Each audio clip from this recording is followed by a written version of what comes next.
안녕하십니까. 오늘은 청와대 비서진, 정부 여당 등에 묻고 싶은 게 있습니다. 대통령이 이런 식으로 고집대로 마음대로 끌고 간다면 이 나라가 얼마나 더 오래 갈 것 같으냐 하는 것이 매우 궁금합니다. 10월 3일 어제 광화문에서 있었던 조국 사퇴 촉구 집회에 직접 참여하셨던 분들이 아마 많이 계실 겁니다. 저희 동네에서는 아주머니 한 분을 포함해서 마을 사람들 7명이 서울 집회에 다녀왔습니다. 특히 제 친구인 근중형은 허리 협착증으로 걸음도 잘 못 걷는 사람이 끝까지 고집을 부리는 바람에 같이 서울 집회에 다녀왔습니다. 울진에서 병원을 하는 이종규 박사도 친구와 함께 와서 마을 사람들과 집회에 참가했습니다. 시청 앞, 광화문 그 일대는 생전 처음 보는 많은 인파로 뒤덮였습니다. 종로, 을지로, 서소문으로 이어지는 도로도 빈틈없이 사람들이 들어차 있어서 발을 내디딜 틈도 없었습니다. 도로 하나 가로질러 갈 수도 없어서 친구와 약속한 장소가 멀지 않은데도 거길 가지 못하고 다시 돌아올 정도였습니다. 대도로변 뒷길에 음식점, 카페들도 사람들이 꽉 찼습니다. 나중에 높은 데서 찍은 사진을 보고서야 광화문 시청 앞 남대문 서울역에 얼마나 많은 사람들이 모였던가를 짐작할 수 있었습니다. 더불어민주당과 전에 촛불을 들었던 조직들이 작동해서 며칠 전 서초동 검찰청 앞에서 열렸던 조국 수호 집회 때에 모였다는 사람들이 200만 명이라고 수십 배 뻥 튀게 했던 식으로 계산을 해본다면 누구의 말대로 한 1000만 명이 넘을 것 같았습니다. 집회를 마친 참석자들은 오후 3시 30분부터 문재인 물러나라, 조국 사퇴하라, 거짓말쟁이 문정권 아웃 이런 구호를 외치면서 청와대 방향으로 행진을 시작했습니다. 어떤 사람은 기회는 평양스럽고 과정은 공산당 같고 결과는 정은이 나라 같다 하는 팻말을 크게 써서 들고 있었습니다. 문재인 대통령이 취임사에서 밝혔던 기회는 평등, 과정은 공정, 결과는 정의로울 것이라고 했던 것을 패러디한 내용이었습니다. 어떤 이는 기회는 평등, 과정은 공정, 결과는 정의는 몽땅 거짓말이라는 팻말을 들고 있었습니다. 보는 사람들이 모두 박수를 치며 사진을 찍었습니다. 저는 이 어마어마한 인파와 소리 없이 소리 높이 외치는 타도, 탄핵, 퇴진이라는 국민들의 피를 토하는 절규와 함성 속에 묻어나오는 한과 카타르시스를 느꼈습니다. 여자가 한을 품으면 한여름에도 서리가 내린다는 말대로 국민에게 한을 품게 하면 언제 냉혹한 서리를 맞을지 알 수 없습니다. 전국 각지에서 몰려든 몇백만 명 단위의 사람들이 자발적으로 한자리에 모일 수 있었던 힘은 무엇이었을까? 대한민국 체제를 삽시간에 무너뜨리고 있는 문재인 정권에 대한 국민적 분노와 저항이 에너지화한 것이 원천이 아닐까 하는 생각이 들었습니다. 그리고 여기서 조금 더 나아가면 폭발하지 않을까 하는 걱정도 들었습니다.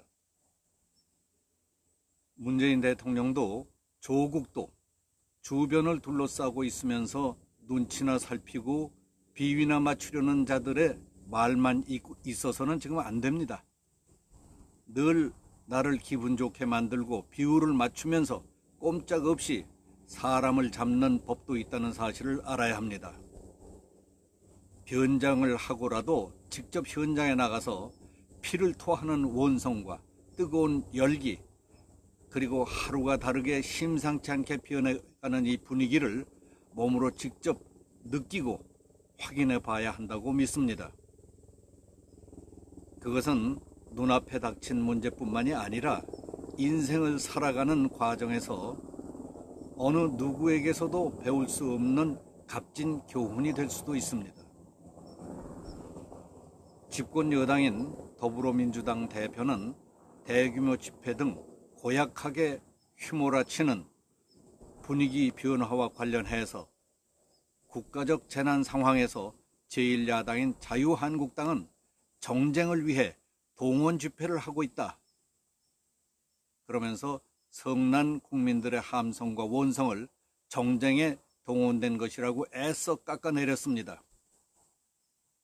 외눈박이, 반귀머거리 같은 얘기입니다. 이건. 전 서초동 촛불 집회 때에는 개혁에 저항하는 검찰에 대한 심판이니 사법개혁을 요구하는 200만 국민의 뜻이라느니 하며 사람 숫자를 수십 배씩 튀기며 날뛰던 더불어민주당은 대변인 논평을 통해서 군중의 많고 적음은 본질이 아니다. 자유한국당이 전국적 총동원령을 내려 만든 집회로 혼돈만이 가득했다. 이렇게 평했습니다. 서초동 조국 수호 집회 때에는 많은 시민이 촛불 집회를 찾았다는 것은 그만큼 검찰 개혁에 대한 열망이 높다는 것이다. 국민의 뜻을 무겁게 받아들여야 한다고 했던 청와대의 반응이 재미있습니다. 10월 3일 전국에서 자발적으로 그 수십 배나 되는 인파가 서울 도심으로 꾸역꾸역 몰려와서 문재인 정부의 실정과 조국 파면을 외친 데 대해서는 특별히 할 말이 없다고 꽁지를 뺐습니다. 그리고 이날 집회의 성격을 범국민적 집회라기보다 정당 차원의 집회로 규정하는 듯한 반응을 청와대에서 보였습니다. 10월 3일 밤 수천 명의 우국 시위대가 청와대를 둘러싸고 태극기와 성조기를 흔들며 애국가를 부르고 문재인 퇴진과 조국 파면을 외치는 함성이 구중궁궐 청와대 침실까지도 들렸을 겁니다. 대통령 내외부는 그래도 편안하고 행복한 잠을 주무셨을까요? 10월 4일 오늘 새벽에 찍은 사진을 보니까 그 애국 시민들 수천 명은 청와대 앞 자동차 길에 빈틈없이 은박지와 스티로폼을 깔고 누워서 담요를 덮고 피로를 풀고 있었습니다. 아무것도 아닌 시골 늙은이도 사진을 보면서 코끝이 찡하고 스스로 죄진 것 같다는 생각이 들더군요. 여기서 한 가지 궁금한 것이 있습니다. 청와대 비서진을 비롯해서 대통령 주변에 여당 지도부, 정부 강요 등은 모조리 보고 듣고 느끼는 촉각이 없는 메뚜기나 똥파리들만 있습니까? 하는 생각이 들었습니다. 상황을 제대로 읽을 줄 아는 사람, 자리를 걸고라도 자신의 소신과 신념을 갖고 대통령에게 바른 말을 한마디라도 할 용기가 없이 앞발만 싹싹 비빌 줄 아는 해충 같은 사람들만 있는가? 나라꼴이 이 지경이 돼가는데도 나만 살아남으면 된다는 사람들만 있을까? 대통령이 이런 식으로 멋대로 고집대로 마음대로 끌고 간다면 이 나라가 얼마나 더 갈 것 같으냐 하고 묻고 싶습니다.